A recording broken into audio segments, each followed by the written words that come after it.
Oke, baik. Assalamualaikum warahmatullahi wabarakatuh. Pertemuan kali ini saya mau melanjutkan pembahasan saya terkait dengan materi gelombang cahaya ya. Seperti yang sudah kalian ketahui bahwasanya gelombang cahaya itu kalau ditinjau dari mediumnya dia termasuk dalam gelombang elektromagnetik ya, yaitu gelombang yang tidak butuh medium pada saat merambat. Nah, sifat-sifat gelombang cahaya ini salah satunya di sini dia bisa dibiaskan ya, diinterferensikan dan sebagainya. Kita akan membahasnya lebih detail ya.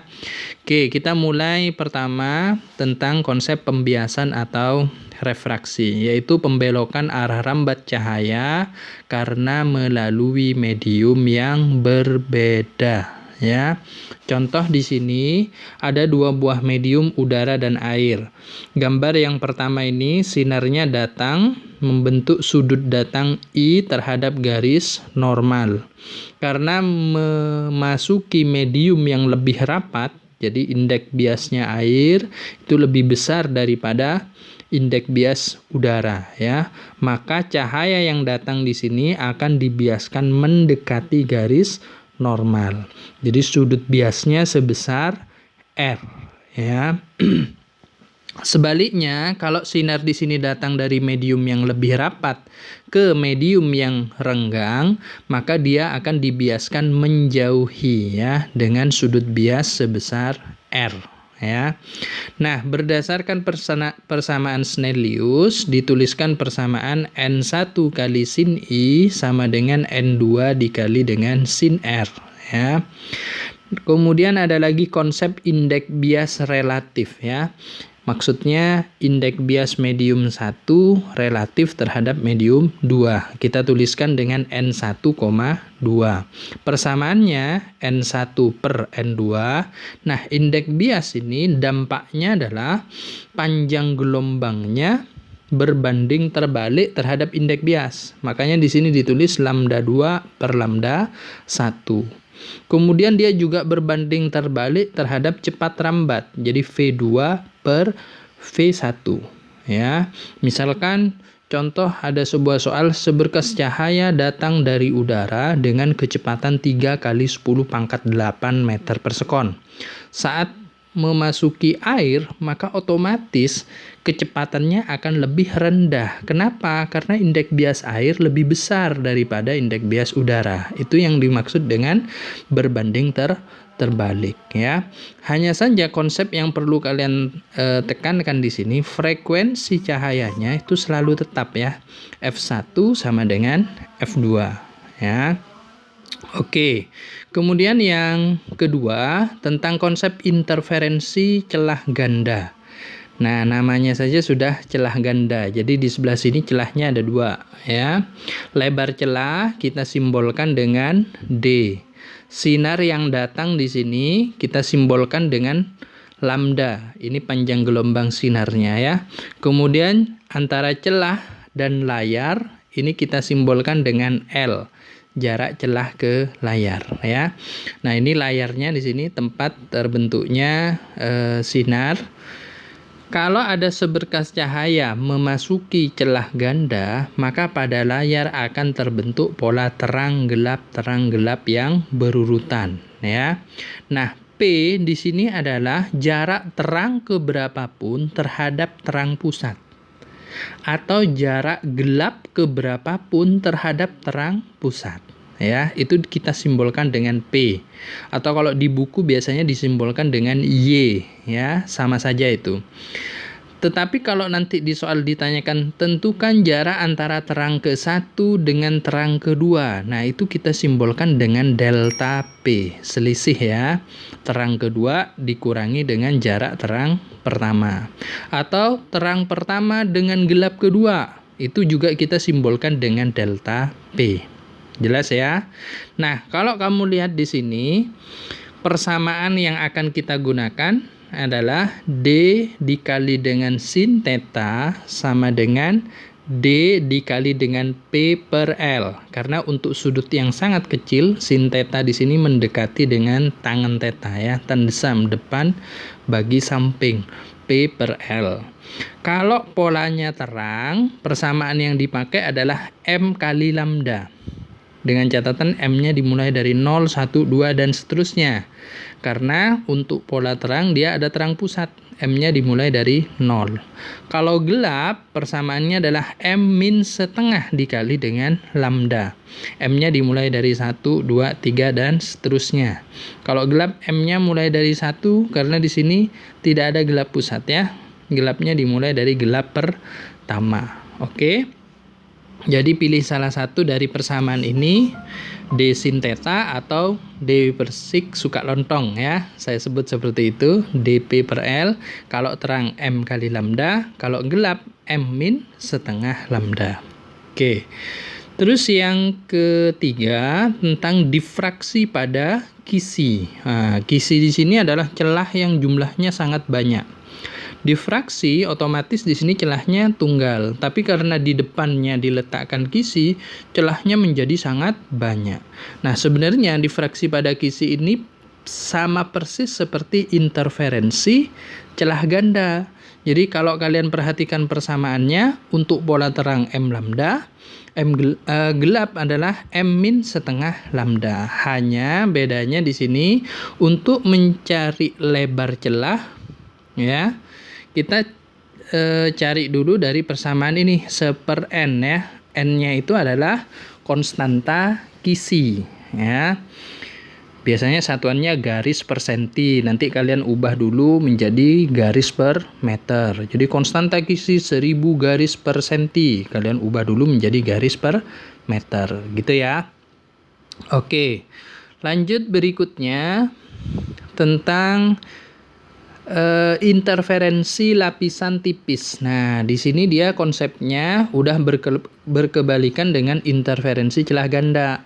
Persamaan yang dipakai 2ND cos theta. Kalau terang, nah dia malah pakai M plus setengah lambda. Kalau di gelap malah menggunakan M kali lambda. Loh kok plus Pak? Kalau kebalikan kan harusnya min. Ya karena pola terang M-nya dimulai dari 0. Kalau kita isikan min persamaannya kan menjadi minus nanti. Minus setengah, nggak ada pola gelombang minus setengah lambda. Makanya di sini saya modif menjadi M plus setengah lambda. Nah, N di situ adalah indeks bias lapisannya. Lapisan apa ya? Lapisan sabun, misalkan oli, ya. Nah, itu indeks biasnya. D itu adalah ketebalan lapisannya, ya. Terus yang kelima, difraksi celah tunggal. Nah, ini juga sama seperti interferensi celah tipis ya. Jadi kalau dia terang malah menggunakan M plus setengah lambda. Kalau gelap dia menggunakan M kali lambda. Persamaan di depannya sama, D sin theta sama dengan dP per L gitu ya. Oke. Kalau difraksi ini istilah lainnya adalah pelenturan gelombang ya. Terus yang keenam di sini tentang konsep polarisasi. Apa sih polarisasi itu? Terserapnya sebagian arah getar cahaya. Ada banyak macam sekali polarisasi di sini.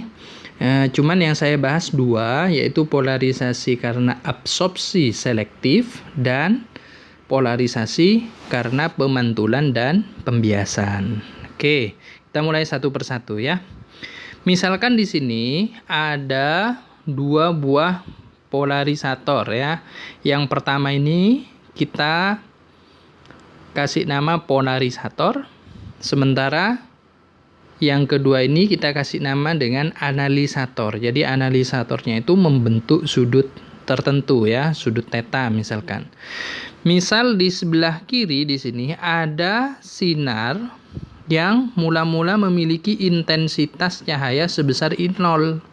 Setelah memasuki polarisator ya, ada sebagian sinar yang terserap sehingga intensitasnya menjadi I1. Berapa nilai I1 ini?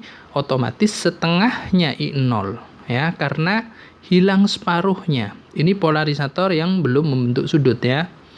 Nah, kemudian I1 ini, ya, intensitas cahaya I1 ini akan memasuki analisator, ya, yang membentuk sudut theta.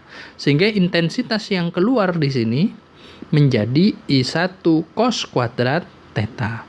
Nah, jadi yang perlu kita tekankan, kalau dia membentuk sudut, persamaan yang dipakai adalah cos kuadrat dari sudutnya. Tapi kalau tidak membentuk sudut, maka nilainya pasti setengahnya dari intensitas awalnya. Jadi kalau kita gabung persamaannya, I1 kita masukkan ke persamaan di sebelah kanan, I2 sama dengan setengah I0 cos kuadrat theta. Nah, ini yang disebut dengan hukum malus, ya. Tetapi konsep polarisasi seperti ini tidak selalu rumusnya setengah I0 cos kuadrat theta. Bisa saja di awal sudah membentuk sudut, misalkan alfa. Ya otomatis I1-nya adalah I0 cos kuadrat alfa. I2-nya I1 cos kuadrat theta. Kalau digabung bagaimana? Berarti I2 sama dengan I0. Ya kan? Cos kuadrat alfa dikali dengan cos kuadrat theta. Ya, paham ya? Oke. Terus polarisasi karena pemantulan dan pembiasan, ya. Misalkan di sebelah sini ada seberkas sinar memasuki medium yang berbeda, udara dan air. Dia membawa gelombang listrik dan gelombang magnet. Misalkan yang bulat ini gelombang listrik, yang lurus ini adalah gelombang magnet. Nah, ternyata yang dipantulkan di sini adalah gelombang magnetnya, sementara yang masuk ke dalam air adalah gelombang listriknya. Jika sinar bias dan sinar pantul, ya, ini sinar biasnya, ini sinar pantul, membentuk sudut 90 derajat, maka berlakulah yang namanya hukum Brewster, yang persamaannya tangen theta sama dengan N2 per N1.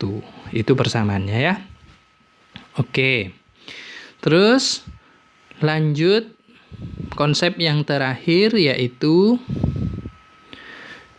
dispersi, ya, atau penguraian cahaya. Jadi kalau ada seberkas sinar polikromatis itu Meiji Hibiniu yang udah jadi satu, ya. Ya, cahaya itu polikromatis, ya.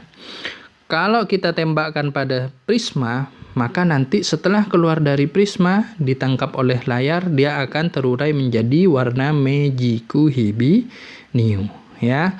Nah, biasanya pada soal atau konsep dispersi ini yang sering ditanyakan adalah berapa sudut deviasi minimum, ya, atau bisa jadi yang ditanyakan adalah berapa sudut dispersinya, ya.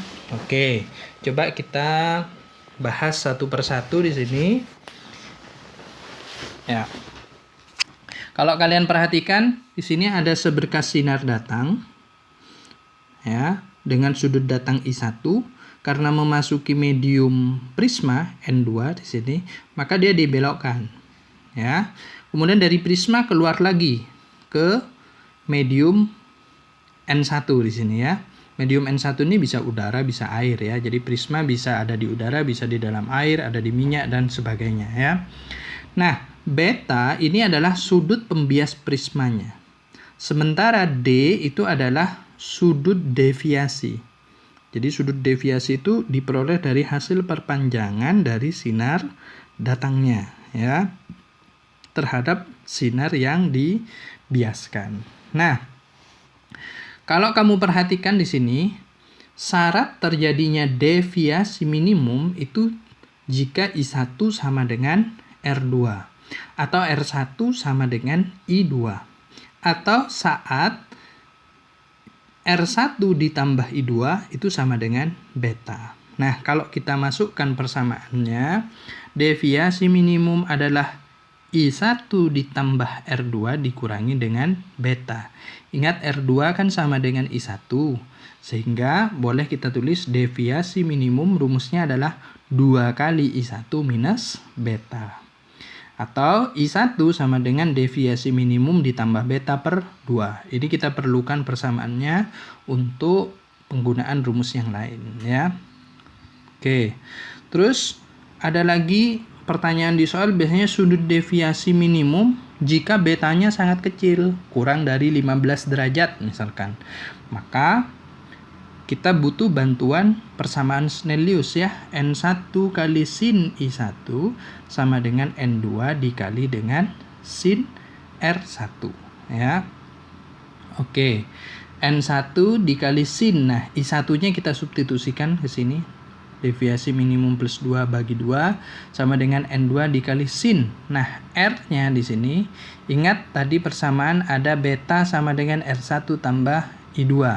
Beta sama dengan R1 plus R1.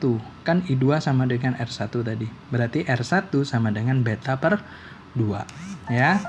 Karena betanya sangat kecil, nilai sinusnya itu boleh dicoret ya.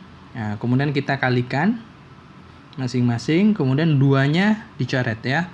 Sehingga deviasi minimum persamaannya menjadi N2 dikurangi N1 kali beta per N1. Nah, N1-nya bisa kalian masukkan indeks bias udara kalau mediumnya ada di udara, yang nilainya sama dengan 1 gitu ya. Atau bisa dimasukkan minyak yang nilainya berapa gitu ya. Nah, kemudian yang terakhir yang ditanyakan adalah sudut dispersi antara warna ungu dan warna merah. Kalian cukup mensimbolkannya dengan psi ya. Ini secara bacanya psi. Persamaannya NU dikurangi NM dikali dengan beta. Ya, oke, paham ya? Demikian materi yang bisa saya sampaikan. Assalamualaikum warahmatullahi wabarakatuh.